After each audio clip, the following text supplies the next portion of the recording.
இரவு 2 மணி. ஒரு மகன் போதையில் வீட்டுக்கு திரும்புகிறான். அம்மா கதவின் அருகில் நிற்கிறாள்.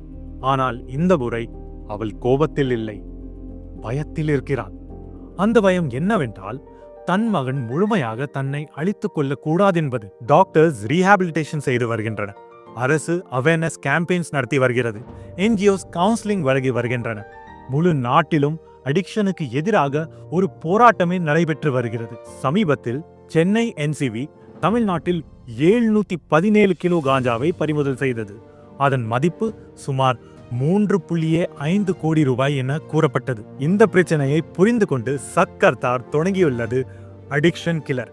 வீட்டில் இருந்தபடியே மக்களிடம் கொண்டு செல்லப்படும் ஒரு ஆயுர்வேத ஆதரவு. இதில் சேர்க்கப்பட்டுள்ளவை அஸ்வகந்தா, சதாவரி, கவுச் விதை, வெள்ளை மூஸ்லி போன்ற ஆயுர்வேத மூலிகைகள். இவை உடல் மற்றும் மனதிற்கு இயற்கையாக ஆதரவு அளிப்பதற்காக அறியப்படுகின்றன. உங்கள் வீட்டிலும் யாராவது போதை பழக்கத்தால் பாதிக்கப்பட்டிருந்தால் இன்றே திரையில் கொடுக்கப்பட்டுள்ள எண்ணிற்கு அழைக்கவும். ஏனெனில் ஒருவரை போதை பழக்கத்திலிருந்து வெளியே கொண்டு வருவது அவருடைய வாழ்க்கையை மட்டும் காப்பாற்றாது, முழு குடும்பத்தையும் காப்பாற்றும்.